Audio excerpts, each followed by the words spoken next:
Alright, hello everybody, and today we're taking a look at the Tokina 11-16 f2.8 version 2 lens.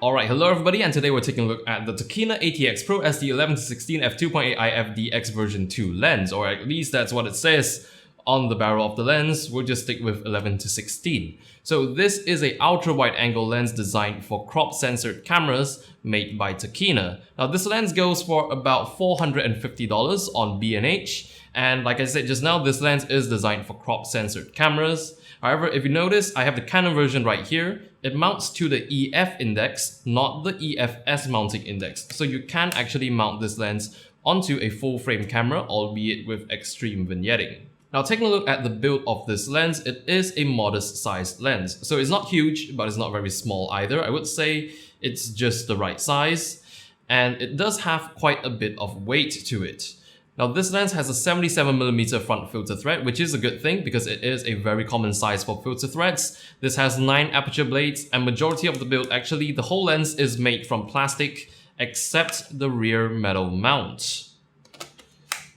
Now we have rubberized zoom and focus rings, and both the rings rotate nice and smooth, which is really nice. Now one thing to notice is this lens, you do have to turn the zoom ring clockwise to zoom in. Now this is exactly the opposite from Canon EF lenses, whereby with EF lenses, you turn the zoom ring anti-clockwise to zoom in. So for Canon users, this might take a bit of getting used to. However, for Nikon users, this should feel right at home. Now when zooming in and out, the front element of the lens does move a little bit. However, all the movement is within the barrel of the lens, so the physical length of the lens does not change as you are zooming in or out.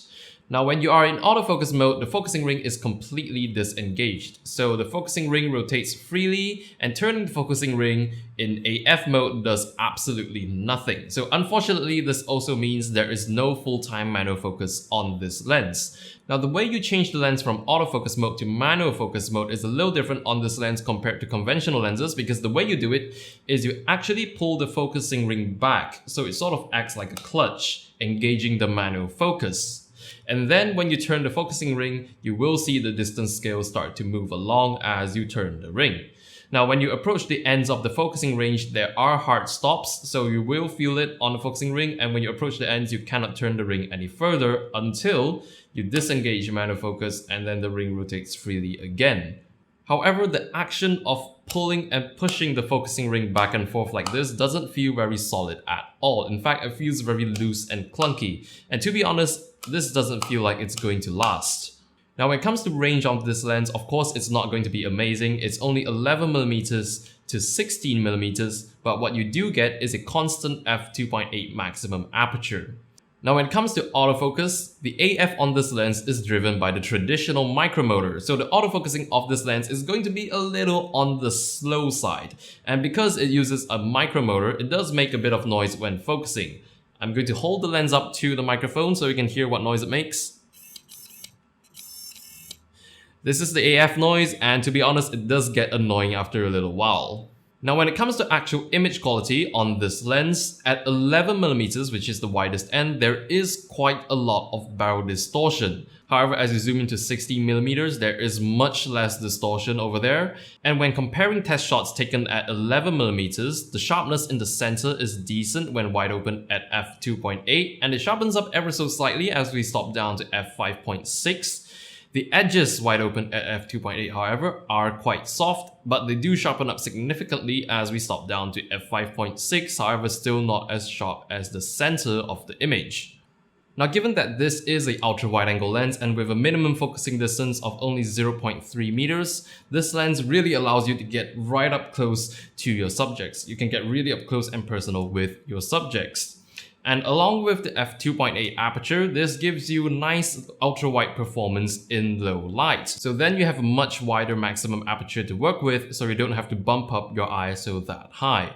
But if you are planning to do some bokeh using the f2.8 on this lens, I can tell you the bokeh looks absolutely atrocious. Now not only is it hard to achieve, you have to get very up close to your subject and focus really up close. The bokeh looks rough and you get these really harsh edges. So this isn't exactly the lens you want to do bokeh with.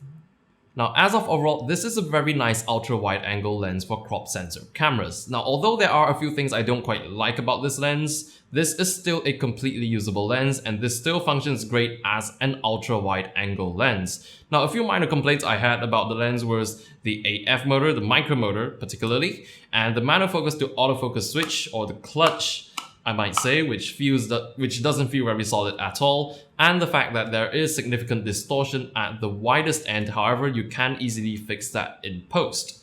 So that's pretty much I have to say about the Tokina 11-16 f2.8 IFDX version 2 lens, whatever some of that mumbo jumbo means. So that's pretty much it for today, everybody. If you like this video, please give it a thumbs up. Subscribe if you haven't already. You can follow me on Instagram at Zari Productions, and you can also like my page on Facebook at facebook.com/Zari Productions. You can also join my community group at facebook.com/groups/Zari Productions. So that's pretty much it for today, everybody. Thank you so much for watching, and I will see you in the next video.